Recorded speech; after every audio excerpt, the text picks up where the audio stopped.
Assalamualaikum warahmatullahi wabarakatuh. Alhamdulillah rabbil alamin wassalatu wassalamu ala asyrafil anbiya'i wal mursalin sayyidina Muhammadin wa ala alihi wa sahbihi ajma'in. Allahumma salli wa sallim wa barik ala Muhammad wa ala ali Muhammad kama sallaita wa sallamta wa barakta ala Ibrahim wa ala ali Ibrahim fil alamin innaka Hamidum Majid. Amma ba'd. Allah salam yang mulia Raja Nuriyah Sazali Ishaq, sahabat di TikTok ya. Terima kasih. Husnul khatimah. Maaf terlambat pula pagi ni. Allahu akbar. Maafkan saya tuan-tuan ya. Mengantuk sangat. Ingat nak lelap sekejap punya lama pula tidur. Allahu akbar ya. Zina Maksum, Hijrah Biiznillah, Al-Wasalam Syuhairah. Barakallahu fikum. Terima kasih ya. Terima kasih kerana hadir. Walaupun dah terlambat ni. Ustaz Nurlis, barakallahu fikum. Pagi ni seperti biasa kita lanjutkan bicara kita masih lagi tentang keutamaan doa. Ya, Ahmad Ali, Nurullah Ibrahim, Al-Wasalam, Nursidah Sahab. Alhamdulillah semua sahabat Nur Aswana, ya, sahabat yang dimuliakan Allah sekalian. Alhamdulillah, syukur pada Allah SWT ya. Kita berada pada ayat 186 surah Al-Baqarah, iaitu pada jilid yang pertama ni, tafsir Ibn Katsir. Ya, bagi tuan yang memiliki tafsir Ibn Katsir, tolong buka pada muka surat 479 jilid yang pertama, iaitu kepentingan doa ya, dan kaitannya dengan ibadah puasa yang kita lakukan sekarang. Itulah, terima kasih ya Nadir Ali, Al-Wasalam semua, Lia, Rain Lily, Alhamdulillah, Farwahidah, Gikaluk, terima kasih semua ya, Puan Hazina, Al-Wasalam, Waalaikumsalam, Fatimah Azma, ya, Nas Malaya. Allah Ta'ala, A'udzubillahi minasyaitanir rajim. Wa idza sa'alaka 'ibadi 'anni fa inni qarib ujibu da'watad da'i idza da'an falyastajibu li wa liyu'minu bi la'allahum yarshudun.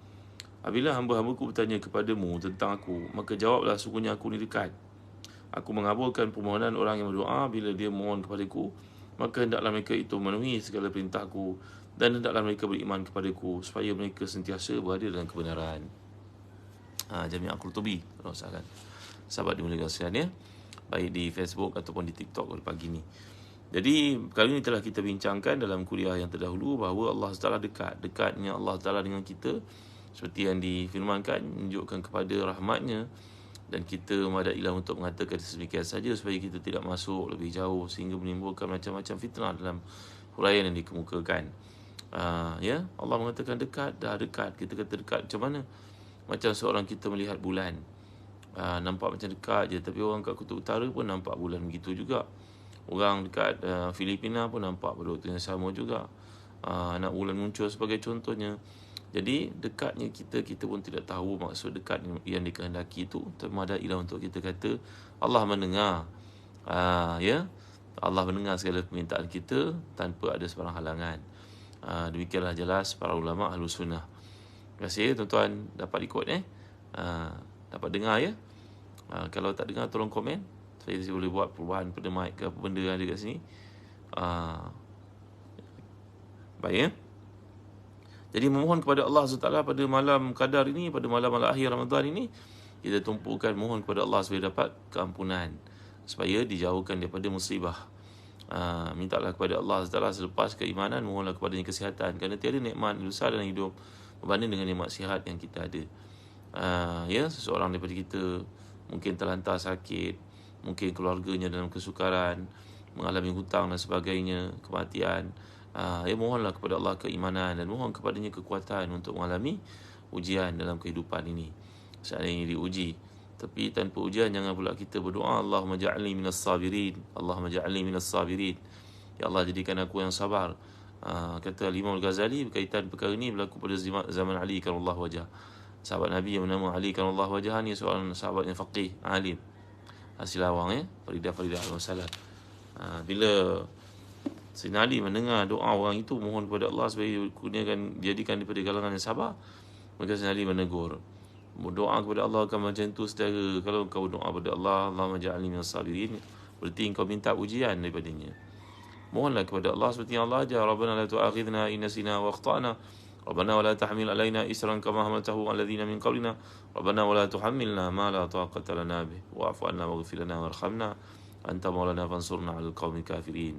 Dalam hidup ni minta kepada Allah macam doa yang Allah ajar. Itulah doa yang paling utama. Ya, mohon kepada Allah ni menggunakan doa yang variasi yang ada dalam ayat-ayat Quran. Itu doa yang paling utama. Dan juga doa-doa yang diajarkan oleh Nabi kita sallallahu alaihi wasallam. Tabiku kona al-wasalan. Sahabat milik Allah sekalian. Terima kasih. Kena menghantar bunga bersih NZI Nur, Nur Haiza, Fahim, Siti Nur, Sazwatun, Sa'ad. Terima kasih semua ya. Ustaz Abi Sadiqin dan wasalan semua. Allah menerima ibadah yang kita lakukan sepanjang Ramadan dan malam-malam yang kita lakukan qiyam padanya. Moga Allah menerima segala yang baik ya. Yang mulia Said Matni, Al-Wasalan Suyati Hashim. Jadi doa yang paling utama adalah pandukan kepada Quran dan juga ditunjukkan Nabi SAW. Selain daripada itu, kita boleh doa apa yang kita kehendaki, yang hati kita tahu, apa yang kita nak, kita mohon kepada Allah SWT. Jangan kita menghafal doa dan kita tidak tahu kandungannya. Ini yang rugi. Ya, seorang ditanya kepadanya, Masya Allah panjangnya doa ini amalkan tu, lepas tahlil panjang, orang angkat tangan pun lengur.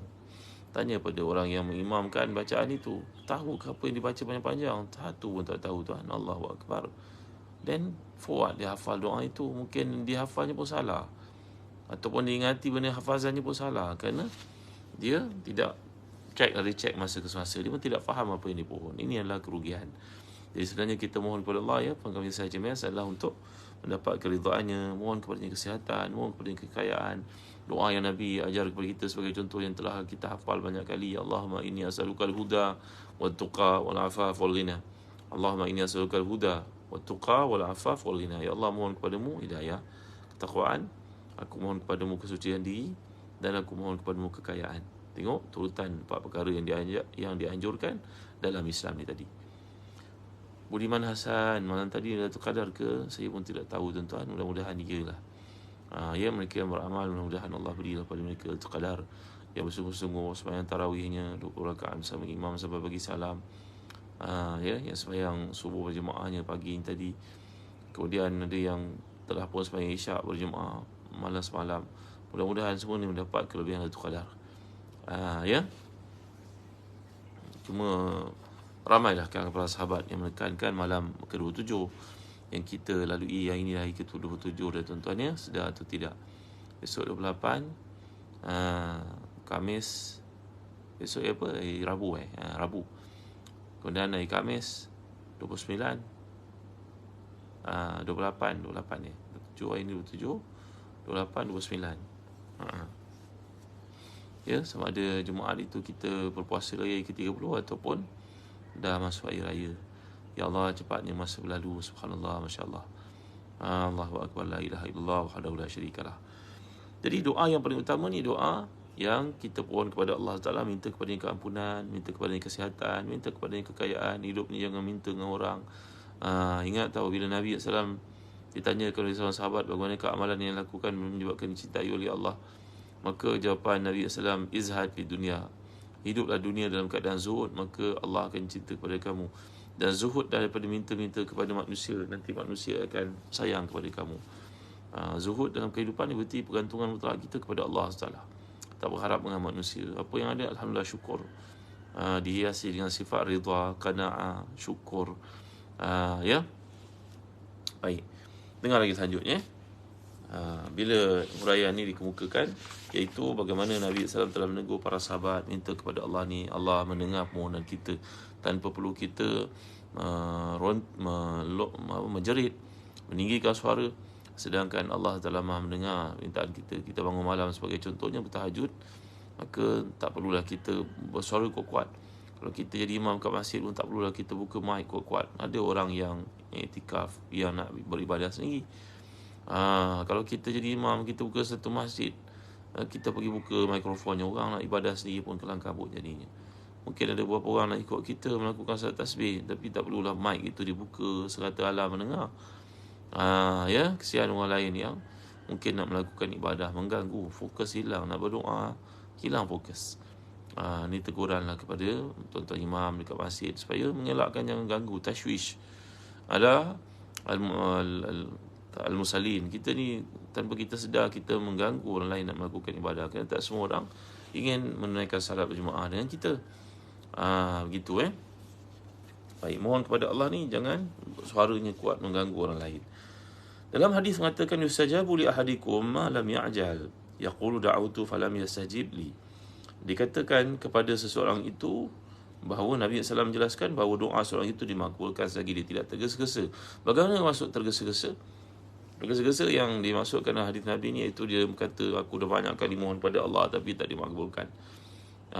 Kau sedang berurusan dengan Allah yang maha kaya, bijaksana, mengetahui segala-galanya.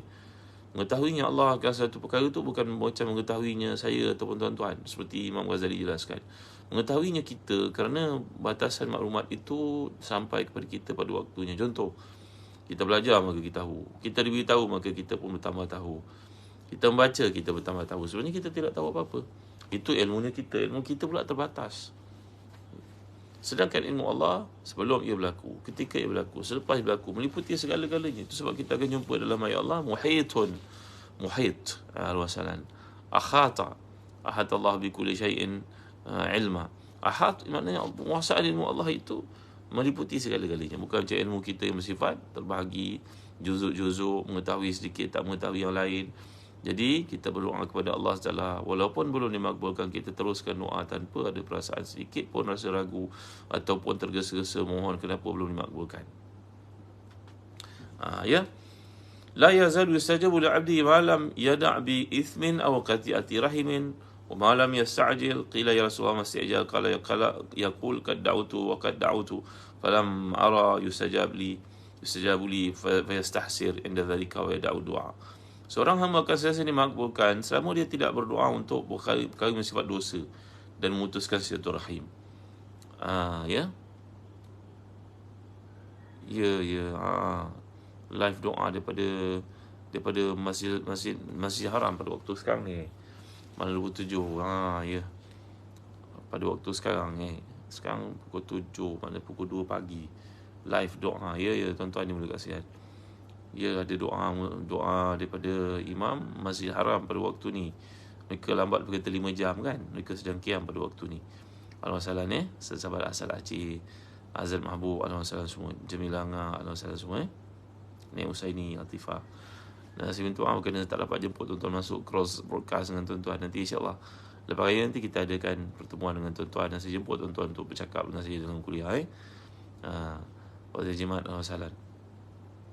Jadi dalam doa yang dimaksudkan ni, seorang itu dimakbulkan doanya selagi doa itu bukan merupakan perkara dosa ataupun memutuskan silaturahim dan dalam keadaan tidak tergesa-gesa. Lalu mereka bertanya, apakah maksud tergesa-gesa wahai Rasulullah? Jawab Rasulullah, orang itu berkata, aku telah berdoa, tapi tidak dimakbulkan. Belum dimakbulkan, tidak dimakbulkan, tak nampak pun dimakbulkan. Jadi kata-kata seperti ini satu kata-kata yang bersifat takabur, sombong. Kerana kita ni sedang berurusan dengan Allah Taala, kata para ulama macam Imam Ghazali. Seorang kita sedang berniaga ke? Kita buat mesti dapat macam ni. Kita berniaga macam ni mesti. Adakah gitu tuan-tuan? Tak ada siapa yang boleh bagi jaminan dalam apa yang kita lakukan mesti berjaya, bukan? Macam orang jual skim takaful ke, orang jual investment ke, kata kat kita, masuklah mesti dapat untung. Tak boleh cakap macam tu. Kita hanya boleh kata berdasarkan garis panduan dikeluarkan, pencapaian yang lalu begini pencapaiannya. Kita akan share dengan awak banyak ni, pelaburan banyak ni, biasanya macam ni. Tapi tak semestinya kita berjaya. Boleh tak cakap macam tu? Ramailah orang tak nak invest dengan kita kan. Tapi itulah hakikatnya. Kita tak tahu benda yang akan berlaku pada masa akan datang. Jadi kita wajib berterus terang mengatakan kepada orang, begini impactnya, begini pencapaiannya, ini harapan kita. Jangan menjanjikan bulan dan bintang kepada seseorang. Jadi gitu juga dalam berurusan dengan Allah. Jangan berurusan macam businessman. Saya dah semayang duha banyak kali tahu, banyak tahun. Apa tak makbul?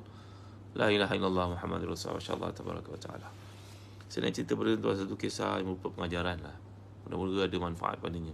Dan pemunya cerita ni pun izinkan saya cerita pada tuan-tuan supaya padanya ada ibrah, ada pengajaran. Seorang wanita yang belajar kepentingan sembahyang sunat duha. Usianya pada masa itu 14 tahun. Dia belajar daripada ustaz itu doa dalam duha ni, amalkan Allah makbulkan hidup kita, jadikan hidup kita berkat, jauh penyakit dan sebagainya. Budak 14 tahun tingkatan 2. Maka dia berdoa saat itu apabila dia tidak haid, gadis ini tidak uzur, dia akan berdoa pada waktu duha. Dalam hidupnya mesti sembahyang duha, padahal pada situ baru tingkatan 2. Dalam doanya minta kepada Allah supaya dibekalkan iman, beri kesihatan, sihatkan tubuh dan ayah ibunya, diberi padanya suami yang saleh dengan baik tau. Orang muda yang masih belum ada pasangan, doalah kepada Allah pada tahajud anda dan juga duha anda. Lagi apa? Doa kepada Allah. Budak perempuan ni berdoa pada masa usianya 14 tahun itu supaya dapat bekerja di Saudi, tempat yang mudah baginya untuk semayang dekat Masjid Haram, boleh buat haji, boleh buat umrah selalu. Budak-budak punya doa. Ayah ibunya pun tidak tahu itu yang dipanjatkan. Mereka bukan orang senang. Apa doa tadi? Sihat badan, iman, ayah ibunya sihat. Kemudian doa supaya dia dapat kerja yang baik-baik, dapat suami yang saleh, dan nak kerja dekat tempat yang dekat dengan Madinah ke Mekah ke Saudi lah pendek ceritanya. Budak-budak ni dia pergi pun tak pernah ke Mekah. Peristiwa ni berlaku lebih 30 tahun yang lalu. Maka gadis kecil ini berdoa di usianya 14 tahun. Sedar-sedar je umurnya dah 44 tahun. Tak pernah fail berdoa. Sekiranya dia suci, dia semayang, 40 tahun macam-macam pengalaman lah. Dia bekerja, akhirnya dia bekerja sebagai nurse. Tapi kerana nurse ni kerja mencabar, hari raya pun tak dapat cuti, dia pun ada peluang untuk tukar dalam skim kerajaan, pergi ke skim mengajar college dalam bidang nursing. Dia nurse, jadi dia belajar mengajar dalam bidang nurse juga. Tapi akhirnya pun tak bertahan, college itu tak dapat teruskan, pengambilannya tak cukup, ada masalah tertentu. Maka dia pun switchkan, ditukarkan ke jawatan baru, iaitu admin dalam skim college tersebut. Daripada nurse kerja tahun-tahun, 15 tahun, kemudian untuk gaji pensyarah dalam bidang nursing ni tadi, kemudian pergi ke bidang admin. Saya cerita ni untuk pengajaran tuan bahawa doa kita sentiasa dimakbulkan Allah, kata wanita ni. Maka bekerja dalam bidang admin. Tapi masa dia jadi nurse, dia jadi pensyarah dalam bidang nursing dahulu, dia pernah membentang ke kerja bantu murid dia, student dia untuk buat satu paper yang menceritakan tentang pengurusan stres dalam Islam. Dan kita membaca surah Yusuf dalam pendapat para salafus salih boleh mereducekan stres. Kalau tuan-tuan perempuan, ibu-ibu ada masalah samping doa yang kita amalkan, saya pernah ajar doa hilangkan stres. Juga digalakkan kita baca surah Yusuf, dengar surah Yusuf. Itu dikatakan oleh para mufassir macam Atta. Maka dia pun bentangkan satu paper yang menceritakan keutamaan yang terdapat dalam surah Yusuf itu. Apa surah keistimewaannya? Cerita tentang Nabi Yusuf terpisah daripada ayahnya, kematian ibu dari kecil. Kemudian dia aniaya oleh abang, terputus hubungan dengan ayahnya. Zaman dulu tak ada telefon, tak ada apa, jejak kasih pun tak jumpa.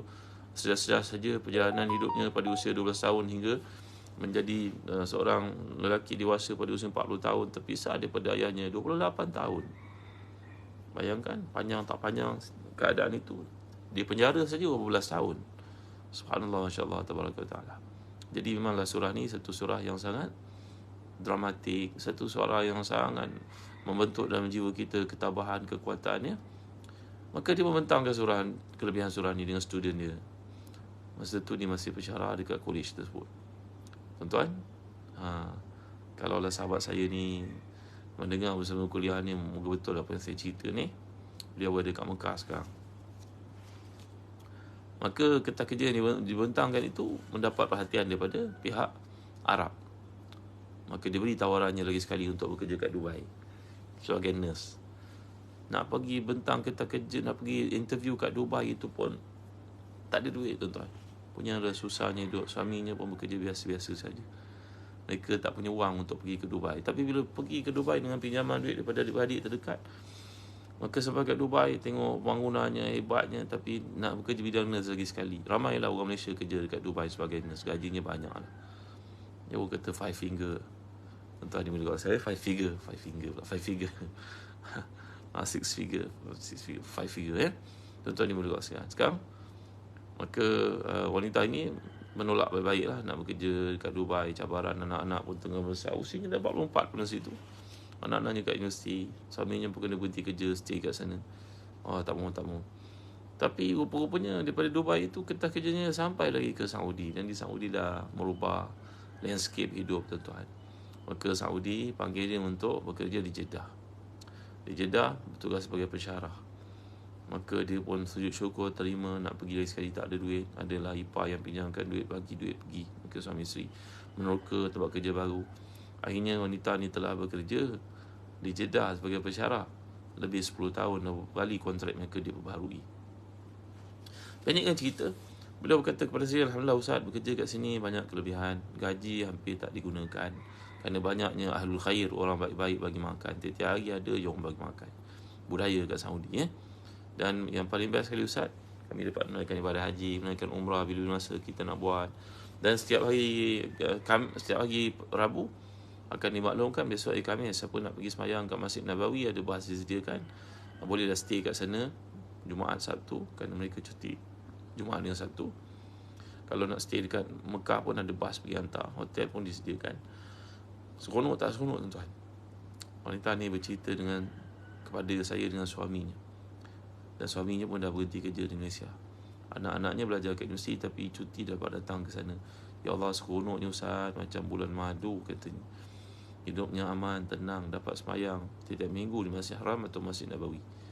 Tuan-tuan, saya nak bawa pada tuan-tuan cerita macam ni banyak berlaku kepada mereka yang rajin berdoa. Beliau berkata kepada saya, Ustaz, doa saya dimakbulkan Allah 30 tahun dalam permohonan kepadanya, munajat ni tak pernah berhenti. Bayangkan daripada usia saya 14 tahun, perjalanan menjadi nurse, pensyarah, jadi admin. Umur saya 44, barulah saya dijemput datang sini untuk bekerja. 30 tahun saya doa, tapi saya tak pernah berhenti, Ustaz. Allahu Akbar, Masya Allah. La ilaha illallah Muhammad Rasulullah. Allahu Akbar.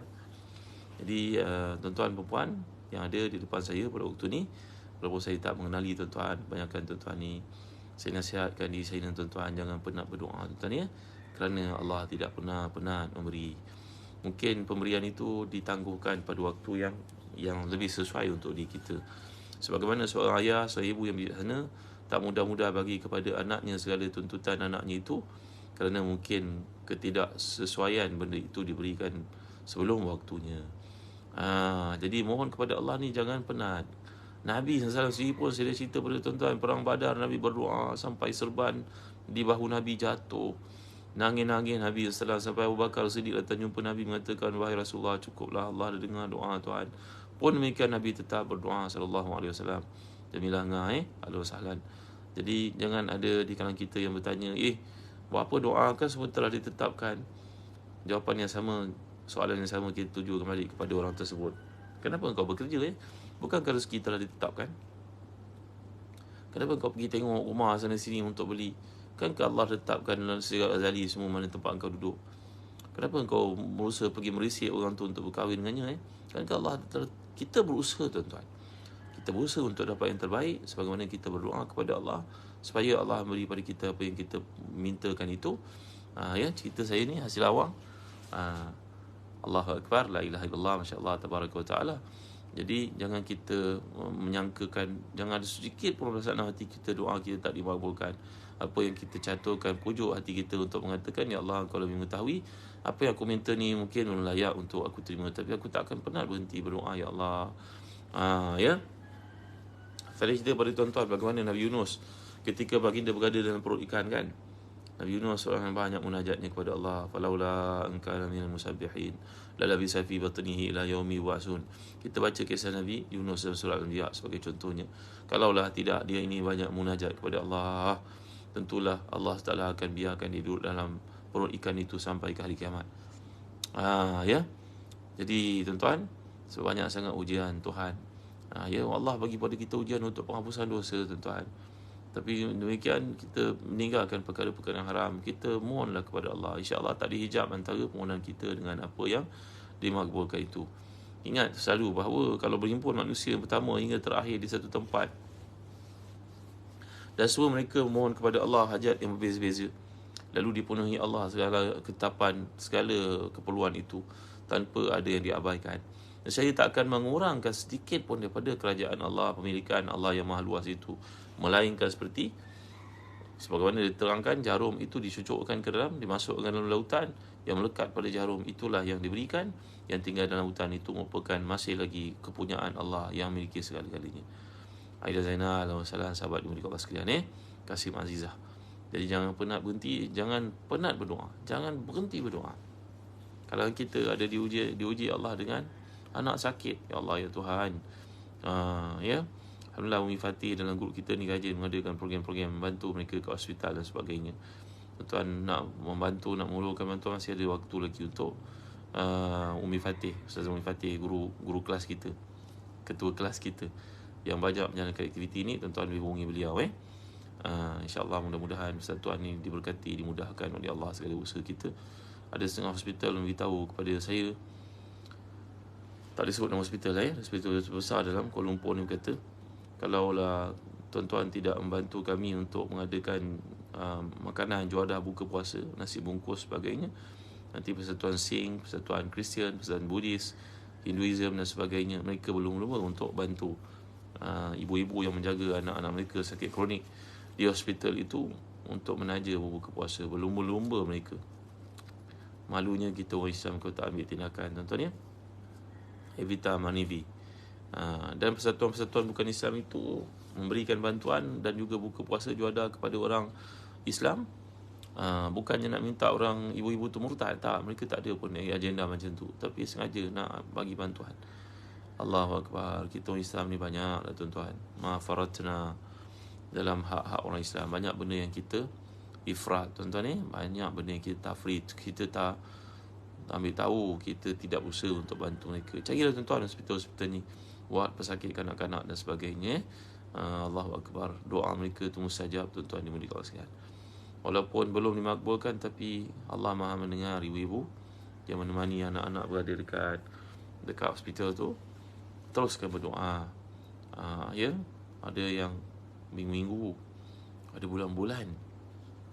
Tuan-tuan tahu tak, ada yang bertahun-tahun, tuan-tuan. Allahu Akbar. Dah puas berdoa Ustaz, mereka kata, tak apa, teruskan lagi doa, jangan penat. Allah tetap mendengar. Allah akan bagi satu masa nanti. Hidup dunia ni walau panjang macam mana sekalipun, tahun-tahun kita rasa sukar, tapi sebenarnya hidup akhirat itu jauh lebih sukar. Maka sebahagian daripada ujian itu dikedepankan untuk kita di dunia, supaya ke akhirat nanti kita tidak menanggung apa-apa beban lagi.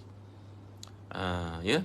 Jadi doa kita sentiasa diperhatikan Allah Taala, diberi pada waktunya yang tepat, yang kita tidak mengetahui tentang ketepatan itu, kerana Allah Maha bijaksana, pengetahuannya meliputi segala sesuatu. Allah tetap mendengar. Ada hospital jadi rumah kedua, ya Siti Asma. Ya Allah Akbar, ya Allah, ya Karim. Ya Allah, hebatnya ibu-ibu ni. Antum semualah. Kak Cik Milih, Nur Azri Jamil. Ya, kalian ni memanglah orang hebat-hebat ya, ibu-ibu yang dimuliakan Allah sekalian. Ada yang anak-anaknya itu menunggu masa je. Doktor pun telah mengesahkan bahawa umurnya tak panjang. Ya Allah Rabbi. Ya Allah, hebat. Teruskan berdoa Jangan penat berdoa, kerana Allah tidak pernah penat memberi. Baik. Dalam sebutan ayat menganjurkan kita untuk sentiasa berdoa. Di tengah-tengah hukum puasa itu terdapat bimbingan untuk bersungguh-sungguh berdoa ketika menggenapkan bilangan hari-hari puasa. Bahkan setiap kali waktu berbuka puasa. Tengok apa yang berlaku, yang didoakan oleh Imam Sudais dalam sembahyang tarawihnya sekarang waktu qiyamnya. Sekarang mereka pukul 2:30 pagi kan. Tapi dalam masa sama kita juga kena berdoa apa yang kita nak. Belajar panduan daripada doa orang-orang alim, orang salih ni. Tapi kita pun mesti kita ada hajat yang tersendiri. Jadi kita pun kena mohon kepada Allah. Ni sepanjang puasa ni doa kita makbul tau. Bukan waktu malam saja, bukan waktu buka saja, sepanjang hari ni. Waktu duha ada, lepas sembahyang zuhur ada, sembahyang ba'diyah, sebelum zuhur ada qabliyah, sebelum asar ada qabliyah. Semua waktu ni waktu berdoa. Sayyidina Umar radhiyallahu anhu pernah berkata, saya telah bentangkan tuan-tuan daripada kitab Nuzul Abrar beberapa bulan sebelum ini, tentang Sayyidina Umar berkata, idza ulhimtu du'a kanatil ijabatu ma'ahu. Apabila aku diilhamkan untuk berdoa, menandakan pintu kemakbulan sedang dibukalah tu. Jadi Allah mengilhamkan kepada seorang ibu teringat anaknya, dia mendoakan, maka Allah makbulkan ibu. Seorang bapa sedang mandu sekalipun teringat anaknya, yang pagi tadi minta abah ada periksa ni, tolong doakan. Waktu tengah driving itu pun kita boleh doakan dia, dan doa kita dimakbulkan oleh Allah. Kemakbulan doa ni berlaku seperti yang telah dihuraikan, berlaku dalam 3 bentuk lah. Iman yu'ajjal lahu, wa ima yudakhalu fil ukhra, wa ima yusraf anhu minasu'i mithlaha. Allah makbulkan segera, mohonnya terus dapat. Berlaku keadaan itu. Ada kalanya ditangguhkan. Ya kita mohon, ya Allah ya Tuhan, kurniakan anak aku belajar sungguh, dia nak ambil medicine, nak ambil medik. Ya, tiba-tiba nak mengadu abah, minta Allah abah, urusan periksa tak menayakkan dapat bahagian medik kan, budak medik ni kena 4 flat. Saya tak dapat flat, tak apalah nak. Engkau masih boleh ambil engineering, pun penting untuk Islam. Ada AI ke apa benda kan. Anak kita pun tak berjaya masuk medical medicine, jangan sedih sangat. Ada bidang lain untuk dia masuk.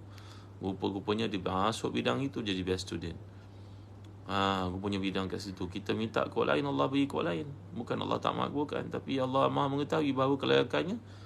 Kalau dia duduk bidang ni lebih cemerlang dia dengan bekerja sebagai doktor, belajar bidang doktor ya, tanpa sedikit pun penghinaan pada kerja yang sangat mulia tu. Anak kita belajar medical kan, belajarnya susah, peksanya susah, kerjanya pun susah. Ini pun ramai doktor yang belum dipermanenkan, masih lagi kontrak. Allah hebatnya ujian untuk mereka ya. Belajar susah, kerja susah. Kita mengharapkan mereka masuk bidang tu senang dapat kerja, rupanya tak. Rupanya orang yang bekerja bidang lain, dalam bidang lain lebih mudah dapat kerja. Kita pun tidak tahu. Maka kita pun pada Allah lah, baik sangka dengan Allah lah tuan-tuan. Itu perkaranya, baik sangka.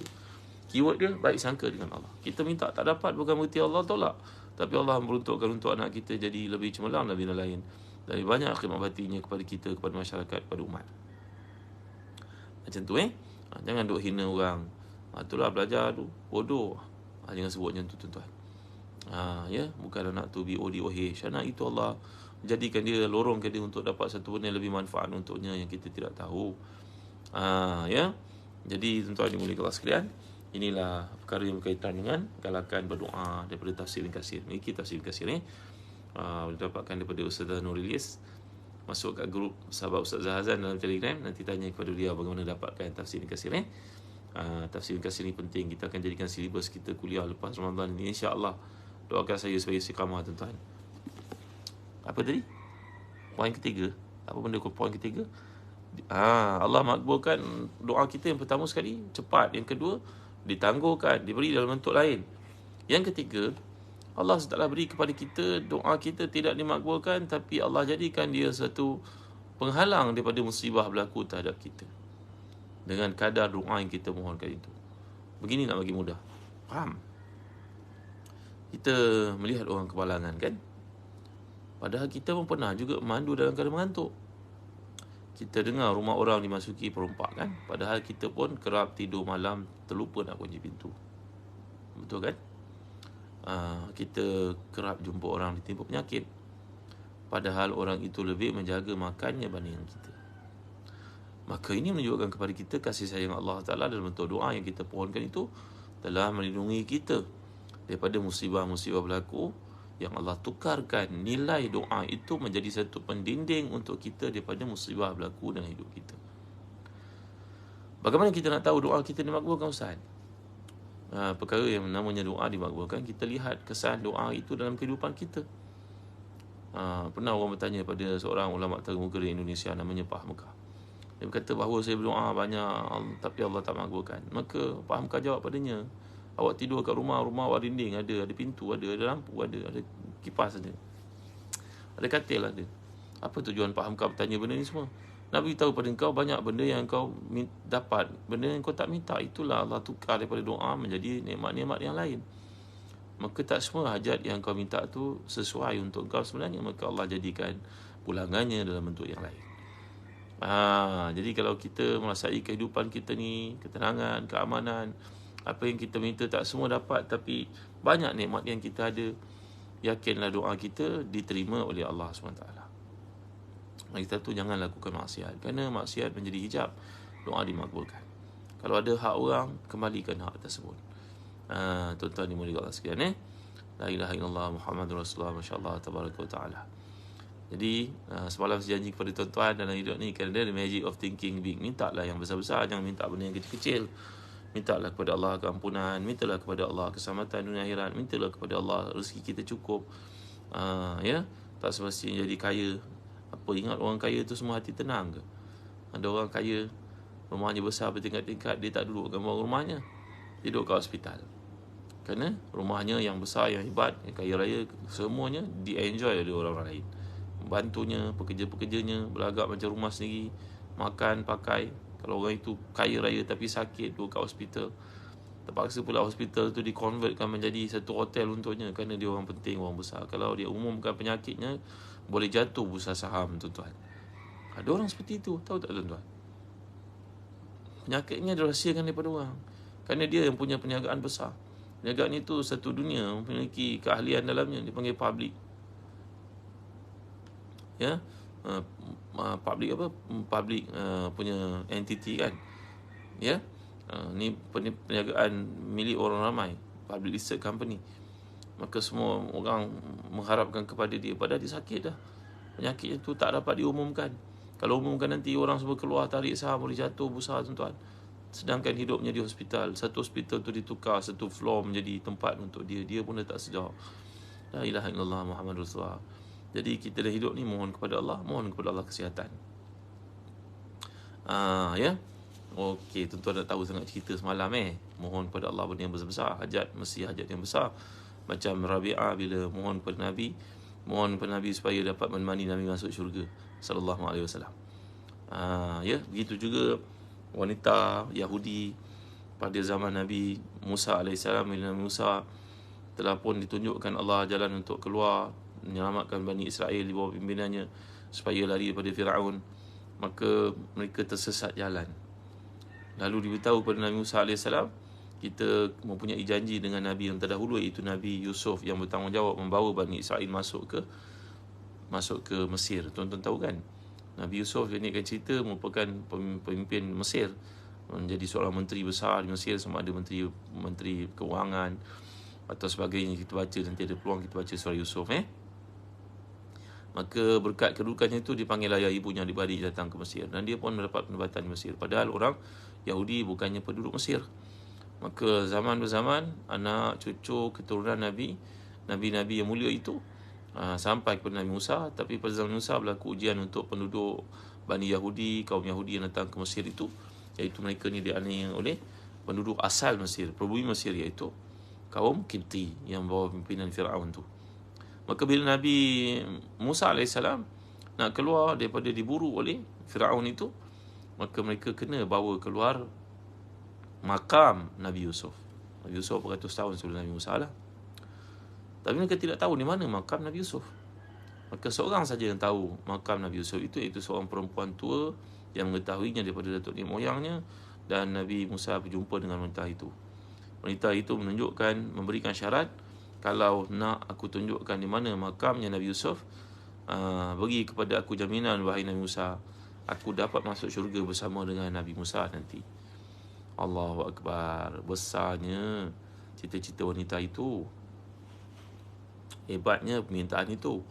Nabi Musa pun menerimanya. Maka tunjukkan kepada kami mana dia kubur Nabi Yusuf untuk kami gali, kami angkat kubur itu, bawa keluar bersama dengan kami, kerana kami tersesat jalan sekarang ni. Dengan bawa kubur Nabi Yusuf itu akan memberi kepada kami petunjuk mana jalan keluar untuk selamat daripada diburu oleh Firaun dengan segala tenteranya. Maka wanita itu pun menunjukkan kepada mereka sebuah tasik, kawasan lopak air yang besar. Di bawah itu kubur Nabi Yusuf. Bila zaman-zaman keadaan berubah, dulu tanah itu mungkin bukit, hari ini dah jadi lembah. Maka mereka pun mengeringkan kawasan itu, mengeluarkan airnya, dan mereka pun menemui kubur di bawah dasarnya. Mereka menggali kubur itu dan bawa keluar kubur itu. Tak semena-mena, bila diangkat saja kubur itu, tuan-tuan, keluar cahaya dari langit, menunjukkan kepada mereka direction yang betul untuk mereka keluar dan selamat dari Firaun. Allahu Akbar, Masya Allah, Tabaraka wa Ta'ala. Ya, jadi permintaan wanita tua ini permintaan yang hebat. Mohon kepada Allah, mohon akhirat. Jadikan itu keutamaan, kerana dunia ni pasti berakhir. Kita memiliki kereta yang hebat, tapi lepas ni ada orang memiliki lebih hebat daripada kita. Sebut saja apa je namanya. Kita pakai itu masanya, ada orang pakai lebih hebat daripada kita. Brand yang baru keluar. Dunia ni bersifat perlombaan, tak pernah selesai. Dan dalam perlombaan dunia ni berlaku macam-macam penganiayaan kepada orang lain, orang tak bersalah dan sebagainya. Ramai orang menyiku orang lain, nak menjatuhkannya, memburukkannya, kerana persaingan kat dunia, jalan kat dunia ni sempit, kata mereka, tuan-tuan. Dan memang benar. Tapi perjalanan ke akhirat itu pintunya terlalu luas. Maka jarang-jarang kita berjumpa ahli akhirat, orang yang cintakan akhirat itu sentiasa menafikan atau menganiaya atau memburuk-burukkan, menghina orang lain yang dalam perjalanan sama bersama dengannya ke akhirat. Tapi kita jumpa orang yang berlumba-lumba dalam bab dunia akan saling membunuh karakter orang lain, menganiaya orang lain, buat apa saja untuk membunuh orang lain, menafikan hak orang lain. Tapi perjalanan ke akhirat, ahli akhirat ni hati mereka lapang seluas langit dan bumi. Mereka sentiasa nak orang lain pun dapat kebahagiaan akhirat. nak semua orang masuk syurga. Maka jarang-jarang kita jumpa seorang ulama yang ikhlas dengki pada ulama yang lain. Tapi sebutlah apa-apa career yang ada dalam dunia, profession, tentulah ahli dunia ni akan dengki pada yang lain. Tapi ahli akhirat, ustaz, ulama yang sejati, dia tak akan dengki dengan orang lain. Ya, mungkin dalam hatinya terasa dengki, tapi dia tidak zahirkan, dia tidak tunjukkan, dia tidak seperti ahli dunia yang akan sentiasa membunuh dan menafikan orang lain, menceritakan keburukan orang lain, kerana kedengkian itu disebabkan jalan dunia sempit, jalan akhirat itu luas. Ya, balik kepada kisah Nabi Yusuf tadi, Nabi Musa tadi, maka Nabi Musa pun ditunjukkan Allah jalan keluar berkat membawa Nabi Yusuf dengan tulang berulangnya, kuburnya itu keluar. Maka mereka pun ditunjukkan Allah jalan keluar dan selamatlah mereka daripada diburu oleh Fir'aun laknatullah. Jadi tuan-tuan, Allah Akbar, terima kasih. Ahabakallahu wahababtani lahu. Ya, terima kasih pada yang cinta pada para ustaz, para ulama. Ya, sebenarnya tuan-tuan cinta kepada saya cinta kepada tuan-tuan kerana Allah. Ya, dalam dunia ini yang sifatnya sementara, kita tak perlu risaulah, hak kita akan sentiasa diberi oleh Allah SWT. Kerana rezeki akan mengejar kita sebagaimana bayang-bayang mengejar kita. Inna ruhal qudus nafasa fi ra'i anna an-nasa lan tastakmila ajalaha. Bahawa seorang itu tidak akan mati sampai dia menyempurnakan rezekinya. Ada orang dapat rezeki zaman muda, ada orang dapat rezeki ketika dah tua renta nak mati, barulah Allah beri kepadanya rezeki. Kerana halangan berlaku dalam hidupnya, zaman mudanya banyak melakukan kelalaian, tapi bahagian rezekinya tetap diberi oleh Allah pada hari tuanya. Anak-anaknya sebelum jadi manusia, duitnya banyak, berlipat-lipat. Ketika dia nak meninggal dunia waktu tua, menandakan bahawa rezeki itu tetap ada untuknya, cuma diberikan lambat. Jangan kita sekali-sekali menjadikan ukuran rezeki dan keberadaan ni sebagai satu barometer mengatakan orang tu betul, orang ni salah. Oh, dia kaya raya, dia betul lah tu. Tak. Fir'aun diberi oleh Allah segala bentuk kekayaan, tapi namanya istidraj. Sanastadrijuhum min haitsu la ya'lamun. Jangan kebendaan menjadi ukuran bahawa dia benar, orang tu salah. Orang tu benar, orang tu salah. Tak. Kebendaan bukan ukuran. Ada orang yang mati dalam keadaan banyak hajatnya tidak ditunaikan Allah dalam bab kebendaan, tapi dia di sisi Allah merupakan wali-wali Allah. Allah sengaja tak bagi kepada dia, dia minta, Allah tak bagi kepada dia, kerana Allah peruntukkan untuknya akhirat itu yang kekal abadi, itu lebih besar untuknya. Saya pernah cerita pada tuan hadis sahih, yang mengatakan bahawa manusia ni bila dia mati kat dunia, dia melakukan maksiat 80 tahun, 100 tahun, bergelumang dalam maksiat, kemewahan, benda-benda yang bersifat kemewahan ni, tapi semuanya maksiat kepada Allah. Nanti ke akhirat dia celupkan dalam neraka itu sesaat. Allah pun keluarkan dia dari neraka sesaat cuma. Allah tanya dia, macam mana? Pernah tak kau senang dahulu masa hidup kat dunia? Tidak ya Allah, tak pernah. Padahal 100 tahun hidup kat dunia kesenangan. Kalau 100 tahun. Mana ada orang hidup sampai 100 tahun, tuan-tuan? Jarang-jarang. Kalau hidup 100 tahun pun bukan 100 tahun dia senang. Mungkin lepas ada universiti baru dia senang, 80 tahun. Allah bertanya kepada dia, kau pernah senang tak fulan? Dia jawab tak pernah. Sesaat celupan dalam neraka itu, dibakar api neraka itu, melupakan kepada segala nikmat yang dirasai ketika di dunia. Begitu juga sebaliknya. Seorang yang hidup di dunia itu susah, tapi susah dalam taat, sabar. Mohon hajatnya tidak dimakbulkan lagi, Allah makbulkan ke akhirat, Allah beri bentuk balasan akhirat. Maka susah hidupnya 80 tahun, 100 tahun, dia pun mati, Allah masukkan dia dalam nikmat. Sesaat cuma dia masuk syurga, Allah keluarkan dia. Allah tanya, fulan dulu kau pernah susah tak? Dia jawab, tidak ya Allah, padahal 80 tahun kat dunia dulu dalam kesusahan. Kerjanya tak seberapa, gajinya tak seberapa, mungkin haji pun tak pergi, tak ada duit, tapi ibadahnya mengambil kira, ketaatannya Allahu Akbar, Allah saja tahu. Dia bersabar atas kesusahan dan melakukan taat itu. Maka sukarnya kat dunia 80 tahun, 100 tahun itu hilang. Dalam sesaat dia dicelupkan dalam nikmat di akhirat. Datuk Azam, Faqir ilallah, Nomala, so mana yang kita pilih? Balik pada topik doa yang kita pohonkan ni, ada hajat kita yang tidak dimakbulkan Allah. Kerana Allah lebih mengetahui ketidaklayakan kita untuk menerimanya, tapi diberikan untuk kita dalam balasan akhirat yang kekal abadi. Nak tak? Kalau seorang pada kita ditawarkan, duduk atas lantai ni, orang lain semua atas kursi, orang makan yang enak, kamu makan kat bawah macam kucing. Baik, 1 jam boleh, 1 jam semua duduk rehat, duduk macam bos-bos atas kursi, makan enak, yang tu duduk kat bawah. Berakhir satu jam, maka yang duduk atas kerusi empuk yang enak makannya ini, semua okey. Kamu semua dapat hadiah banyak ni. Tapi yang duduk kat lantai itu, dia bagi hadiah 100 kali ganda. Dia sabar sekejap, dia 1 jam. Tapi dengan 1 jam itu dia dapat reward, return yang jauh lebih hebat daripada yang mengecapi nikmat dalam masa 1 jam. Begitulah tamsilan hidup kat dunia. Kita hidup dunia ni panjang macam mana sekalipun dia pasti berakhir. Tak ada orang yang kekal 1000 tahun, 100 tahun pun nasib baik dah. Kadang-kadang harta yang dikumpulkan itu menjadi rebutan, taruhan ramai orang. Dia sudah pun berada di atas katil kematian. Hartanya menjadi rebutan orang. Semua itu yang penat dikumpulkan supaya dia tidak akan bawa pergi ke kubur. Saya ada cerita kepada tuan-tuan memang kematian seorang ulama, seorang sultan yang terkemuka di Turki, namanya Sultan Sulaiman di Magnificent kan, Al-Qanuni. Ini sultan, antara sultan Osmania yang paling berkuasa, paling saleh, paling bertakwa ya. Cerita dalam TV dan YouTube tu semua pembohongan kepada beliau. Sultan Sulaiman ni seorang yang saleh sebenarnya. Pada hari matinya dia pesan kepada Qadhi Qudha, kepada Syekhul Islam, kalau mati nanti bawalah surat, segala surat yang ada dalam hidupnya yang diterima itu dalam sebuah kotak, dan keluarkan tangan aku daripada keranda, daripada ketika diangkat nanti. Orang semua heran, kenapa begitu pesannya? Supaya rakyat semua nampak ketika diusung bawa ke pengkebumian, ini sultan yang paling berkuasa di dunia pada masa itu. Dia paling ditakuti, tuan-tuan. Sulaiman the Magnificent ni, Sulaiman Qanuni. Tuan-tuan nak pergi Turki, jom pergi bersama kami Azhar Travel. Saya terang kepada tuan-tuan kerajaan Islam Osmania punya sejarah Jom pergi bersama kami Yang dalam YouTube tu banyak cerita pembohongan, tuan-tuan. Banyak cerita tak betul. Dan jadikan sultan tu macam raja perempuan dah. La ilaha illallah Muhammadur Rasulullah. Padahal sultan tu seorang yang bertakwa kepada Allah Taala Maka dia bawa kotak, dalam kotak itu mengandungi segala surat. Maka orang bertanya, apa benda surat itu? Surat itu adalah fatwa yang diberikan oleh Syekhul Islam dalam hidupnya, pemimpin tertinggi iaitu mufti kerajaan, kepada segala tindakannya, keputusannya semua berpandukan kepada fatwa itu.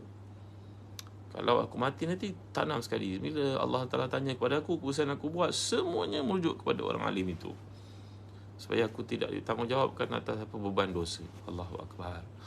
Hebatnya, tuan-tuan. Kalaulah pemimpin yang daripada ini mengambil nasihat daripada orang-orang alim yang ikhlas, ya, bukannya golongan pengampu. Banyak benda yang selesai dalam hidup kita, tuan-tuan. Jadi Sultan Sulaiman Magnificent ni, The Magnificent Al-Qanuni, dia sengaja minta tangannya dikeluarkan dari keranda, diangkat bawa ke perkuburan, supaya diberitahu pada rakyat jelata, walaupun aku sultan yang paling kaya di dunia, aku tak bawa pulang satu pun daripada harta dunia ke akhirat.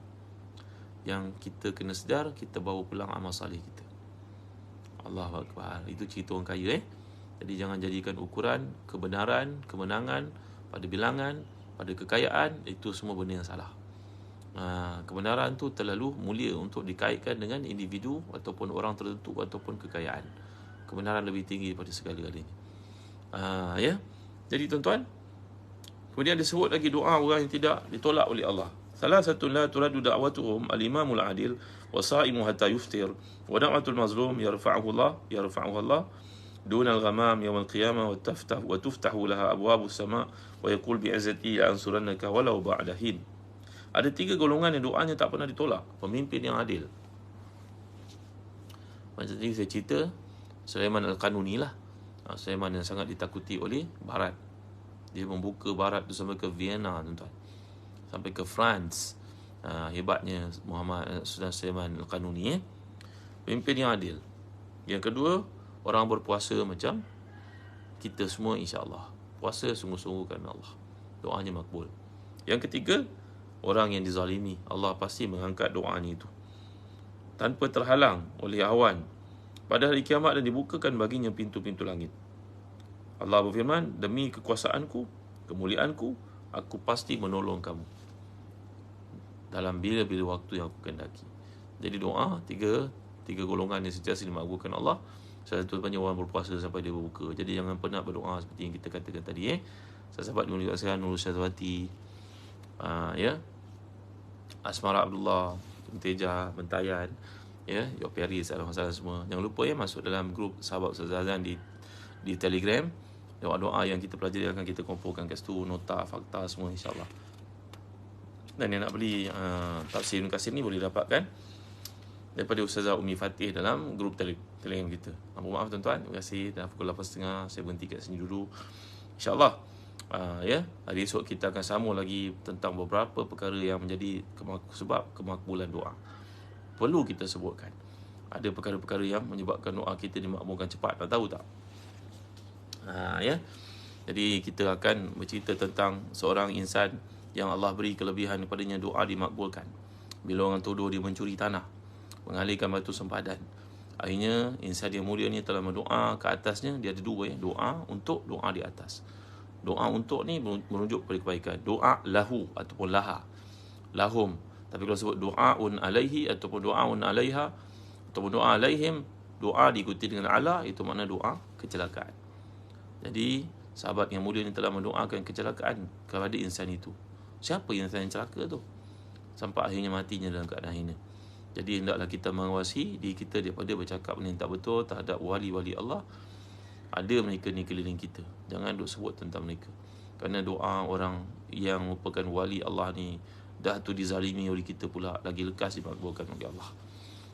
Sahabat yang mulia ni mendoakan perempuan itu, maka berakhirlah hidupnya dalam kecelakaan, kerana dia menuduh sahabat yang mulia ni. InsyaAllah kita akan bawa kisah ni pada hari esok. Bagi suspense sikit lah, ada to be continue lah tuan-tuan ya. Terima kasih atas kehadiran tuan-tuan. Ampun maaf kerana terlambat mulakan kuliah tadi. Mas Hida Johari, ya, Haji Hamidah dan masalah semua. Jangan lupa sharing pada teman yang belum follow saya di Facebook, di Instagram. Kami ada di Instagram juga, Ustaz Zahazan ya, satu perkataan. Di TikTok, terima kasih kerana follow. Tolong follow, dan banyak manfaat dan persahabatan kita berguna di sini dan juga di sana insya-Allah. Ya, para ulama sering kata, man kana minkum najian falyakhuz bi yadi ghairihi. Siapa yang di kalangan kita yang berjaya besok di sisi Allah di akhirat, jangan lupa untuk grab tangan saya ini. Kerana ada sedikit jasa yang saya sampaikan kepada tuan-tuan, iaitu dalam kuliah ni. Kat dunia nampak macam seorang itu hebat, di akhirat belum tentu lagi. Tuan-tuan yang mendengar ni barangkali kedudukannya lebih hebat di akhirat. Maka bila tuan-tuan selamat di akhirat, jangan lupa bertanya kat mana saya. Bantulah saya seandainya saya perlukan bantuan tuan-tuan di akhirat. Terima kasih tuan-tuan. Kenang kami dan doa tuan-tuan. Segala baik semuanya daripada Allah, kelemahan manusia. InsyaAllah esok kita sambung lagi kisah orang yang mustajab doanya. Bertepatan dengan hari-hari akhir Ramadan ni, jangan berhenti berdoa. Pintu-pintu langit masih terbuka menanti kita, mengapa kita tidak mohon. Jangan penat berdoa, kerana dia tidak pernah penat memberi. Terima kasih ya. Sallallahu alaihi Muhammad wa ala alihi wasallam. Walhamdulillahirabbil alamin wa barakallahu fikum. Assalamualaikum warahmatullahi wabarakatuh. Alhamdulillah rabbil alamin wassalatu wassalamu ala asyrafil anbiya'i wal mursalin sayyidina Muhammadin wa ala alihi washabbihi ajma'in. Allahumma ighfir lana dhunubana wa liwalidina warhamhum kama rabbana saghara wa li jami'i masyayikhina wa jami'i ashabil huquq alaina minal muslimina wal muslimat al mu'minina wal mu'minat rahmatika ya arhamar rahimin. Allahumma muqallibal qulub tsabbit qulubana ala dinik. Allahumma musarrifal qulub sarrif qulubana ala ta'atik. اللهم إنك عفو كريم تحب العفو فاعف عنا وعن والدينا وعن مشايخنا وعن جميع المؤمنين والمؤمنات برحمتك يا أرحم الراحمين. اللهم أعتق رقابنا ورقاب آبائنا وأمهاتنا وأجدادنا وجداتنا من النار. اللهم إنك عفو كريم تحب العفو فاعف عنا. اللهم إنا نسألك رضاك والجنة ونعوذ بك من سخطك والنار. اللهم أدركنا رمضان أعواما عديدة وأزمنة مديدة. اللهم أدركنا ليلة القدر. اللهم اجعلنا من الصائمين. اللهم ارزقنا الصيام والقيام وتلاوة القرآن وغض البصر وحفظ اللسان.